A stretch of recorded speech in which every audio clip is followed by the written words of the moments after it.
Feeling sick can be super confusing, right? And pretty stressful. What starts as just a little sore throat can suddenly feel like a whole lot more. So today, we're going to take one person's story, a story I think we can all relate to, and turn it into a practical, step-by-step guide on what to do when you're feeling under the weather. We'll cover everything from spotting those first signs to making that all-important call to the doctor. We've all been there. You wake up one morning and just feel off. Maybe your throat's a little scratchy or you're just dragging, feeling tired for no reason. And that little voice in your head starts up. Is this something? Is this serious? Should I maybe call someone? Well, that's the exact spot our guide for today, a woman named Anna, found herself in.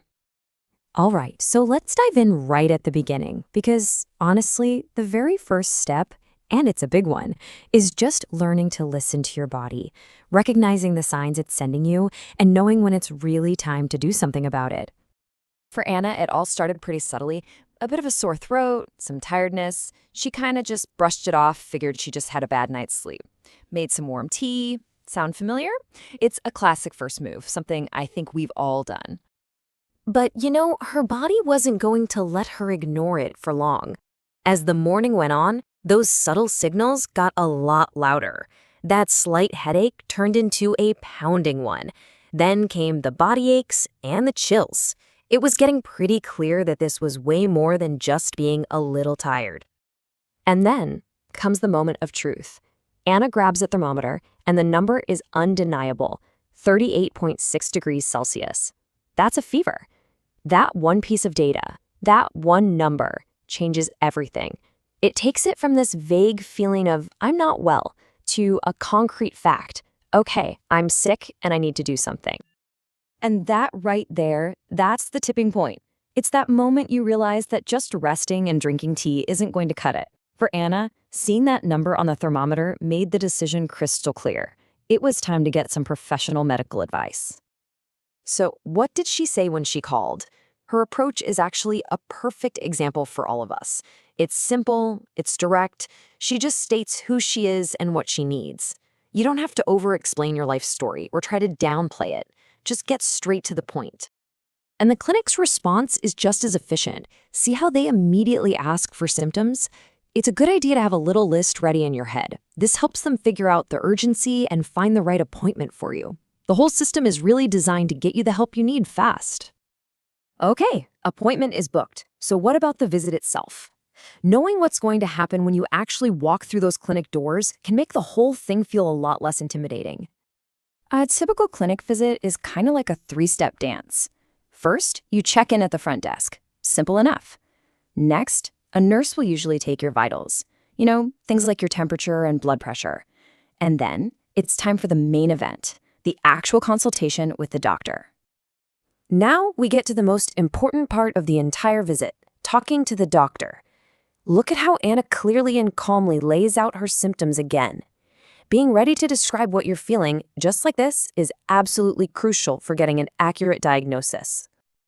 So, after a quick checkup, Dr. Thomas gives his diagnosis. He thinks it's a viral infection, probably the flu, which he mentions has been going around. And getting that professional confirmation, that is exactly why she made the appointment in the first place. Then Anna asks a question a lot of us would ask. So, do I need antibiotics? The doctor's answer here might be one of the most important takeaways from this whole explainer. No, antibiotics simply do not work on viruses. And here's why that's so important. Think of it this way. A virus, like the flu, is an invader your own body has to fight off. The medicine just helps you manage the battle, while your immune system does the heavy lifting. But a bacterial infection, like strep throat, is different. Those are invaders that antibiotics can directly attack and kill. And using antibiotics when you don't need them isn't harmless. It actually contributes to antibiotic resistance, which is a massive global health problem. So yeah, understanding this difference is a really big deal.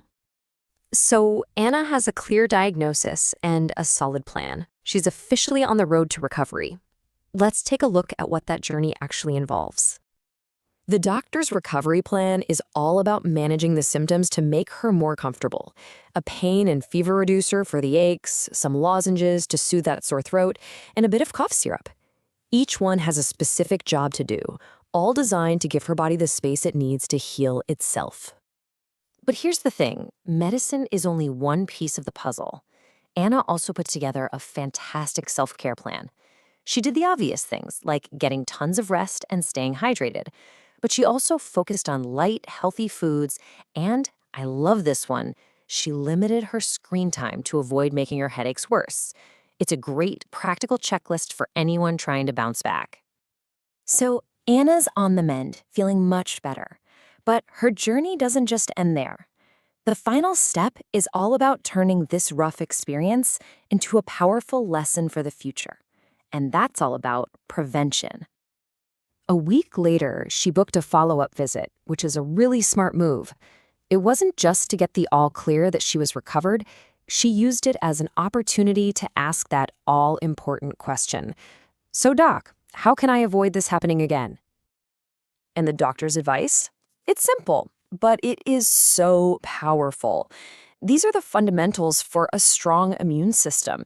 And yeah, they might sound basic, but going through something like the flu is a pretty good reminder of just how important these daily habits are.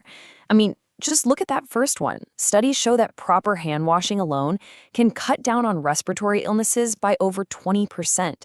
These small things have a huge impact. So, after all of that, what was the biggest lesson from Anna's whole journey? It boils down to something really simple, but also really profound. In our crazy busy lives, it is so easy to push our health to the back burner. Her experience was a powerful wake-up call that listening to your body isn't some luxury, it's an absolute necessity. And that really brings us to our final question, which is for you. We've just walked through Anna's story from that very first symptom all the way to her full recovery and her new focus on prevention. So now I want you to think about your own life. How do you listen to your body? What are the signals that you pay attention to? And what's your own personal tipping point for taking action? It might just be the most important question you ask yourself all day. Thanks for joining us.